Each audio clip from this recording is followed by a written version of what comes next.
Ever since the release of Star Wars The Rise of Skywalker's trailer number 3 that debuted some weeks ago on ESPN during Monday Night Football, a lot of fans were very excited about what they saw and or were very underwhelmed about what they saw by Disney and Lucasfilm, and since then they've been looking forward to the 4th trailer of Episode 9, also known as the international trailer of this movie, that's going to be used as a way to kickstart the marketing of Episode 9 just before its release. This is Mike Zero. Make sure to subscribe if you are new to the channel for future Star Wars content. Now, one thing about Episode 9 that a lot of fans are very curious about is exactly how J.J. Abrams is going to utilize these characters like Rey, Kylo Ren, Palpatine, you name it, and exactly how that's all going to unfold from start to finish of this movie. Now, that's one thing that a lot of fans are very concerned about, is whether or not Disney is going to use these characters in a negative sense. Now, on top of all of this, these past couple of weeks or so, we've been learning a whole lot more about this film, and when it all comes down to various shot descriptions of the upcoming 4th trailer of Episode 9, this is where things begin to get very intense for this movie. Now, specifically, what's really intriguing about all of this is that shot descriptions consisting of a sequence where it's explained that Kylo Ren is said to be flying the Millennium Falcon during a major space battle where Kylo is described to be in the pilot seat of the Falcon while getting chased by a group of TIE fighters affiliated with Palpatine's new Sith Empire. It's explained that while this happens, Kylo Ren is flying through a series of wrecked Star Destroyers in space, where the First Order ships are firing at the Empire ships in the background, where Kylo Ren is actually even described to do a barrel roll with the Falcon at one point in time, dodging some missiles that are fired by these brand new TIE fighter designs.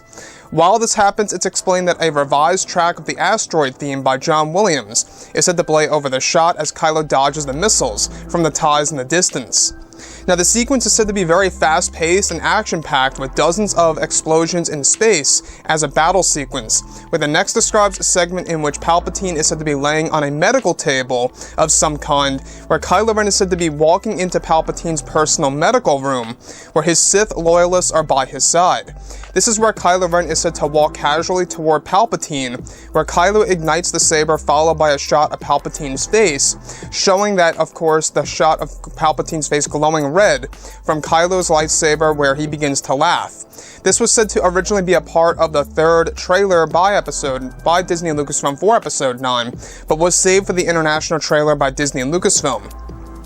Now, Palpatine's Sith loyalists that are by his side are said to be modeled after his Shadow Guards, where the next explains a scene in which Rey is said to be holding a Jedi holocron in her hands inside of a crystal cave, where she begins to hear the voices of Anakin, Luke, Yoda, Leia, and Kenobi, where while all of this happens and takes place, Rey is described to be closing her eyes while focusing on the holocron that glows in a blue hue and is shaped like a cube, where part of it is said to detach itself from the holocron, revealing a shining blue light on Rey's face.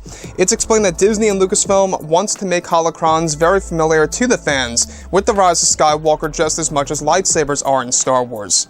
Another goes over a brief segment in which a flashback of Luke Skywalker is actually said to be teased, where it's explained to be a rear shot of Luke wielding a green ignited lightsaber with R2-D2 by his side on a foresty world that may or may not be the forest moon of Endor.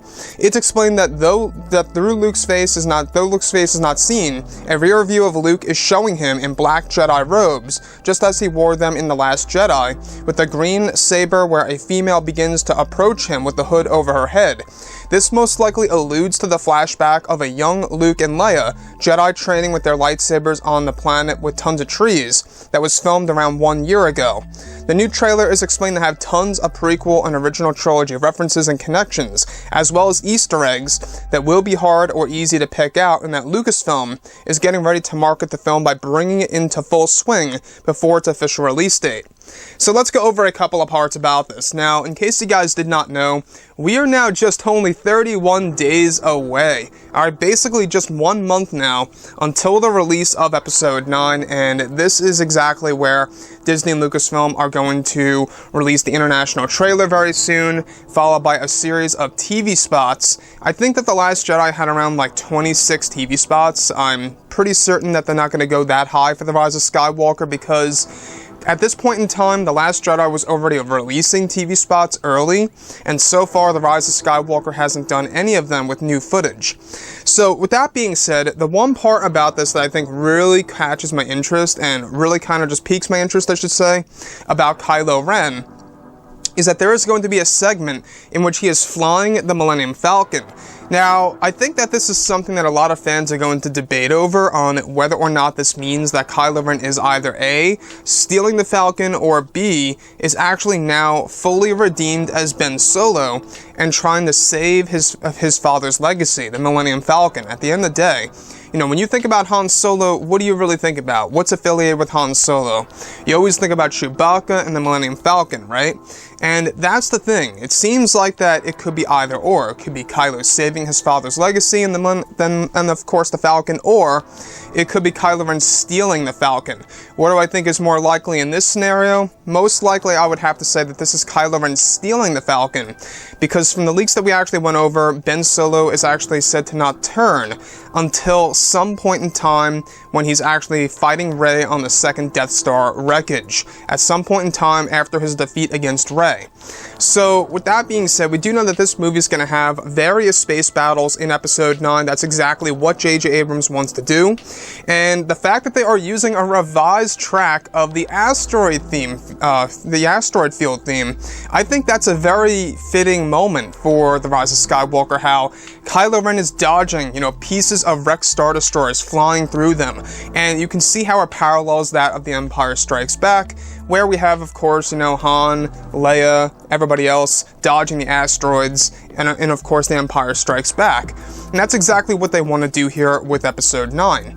So, with that being said, the other piece that I do want to actually discuss involves, of course, Palpatine. Now, Palpatine is explained to be on a medical table of some kind, where Kylo Ren is said to travel into Palpatine's personal medical room, where Palpatine is actually being cared for by his Sith loyalists. Now, in case you guys have no clue what the Sith loyalists really are, these are these guards, if you will, very similar to the Praetorians that surrounded Supreme Leader Snoke, except these ones in particular are actually all decked out in black armor and are said to be based off of Palpatine's shadow guards. And that's the thing that they're trying to do in Episode 9. They're trying to borrow many elements from the originals, the expanded universe / Star Wars Legends material, in order to make a very unique experience for the fans around the world. So, the other thing that I think is very intriguing about this is that Kylo Ren is said to ignite his lightsaber, his crossguard, and point it at Palpatine's neck.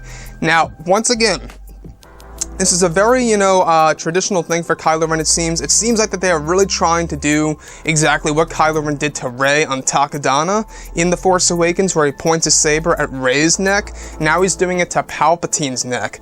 And this was originally supposed to be in the third trailer that released some weeks ago, but they wanted to save it for the international trailer and prep it for, just some weeks before it actually debuts on December 19th. So that's really exciting, the fact that they are going to show us, this side of Palpatine where he's on this medical table. Kylo Ren is actually said to point this thing at his neck, and Palpatine is said to begin to laugh as his face is all, pretty much shown as a glowing red color from Palpatine, getting pointed at by Kylo Ren's lightsaber. That's exactly what they want to do. They want to show us, exactly how insane Palpatine really is, and even show us a side of his weakness, right? This movie is going to explore how Palpatine is basically on the verge of death, almost about to die, and he's only on life support, which could explain the crane machine that he's going to use in this movie. That is essentially going to be a dialysis machine, without a doubt. I think that's exactly what it is, since it's actually said that that crane machine has wires hooking up to the walls and the ceilings and into these cylindrical objects that hold this green fluid that glows in a green hue. It's very much like what they plan to do with Palpatine in, of course, Star Wars Legends content before they switched over to the idea of him actually cloning himself and using the power of essence transfer. So you can see where J.J. Abrams is getting a lot of these ideas from, most certainly from the EU, and of course abandoned ideas by the creators of Star Wars. So anyways guys, drop a comment below, let me know what you think about all of this in the comments, and if you guys did enjoy the content for today, do make sure to drop a thumbs up on this video to support the channel. I thank you all so very much for the kind support, and I'll catch you guys next time.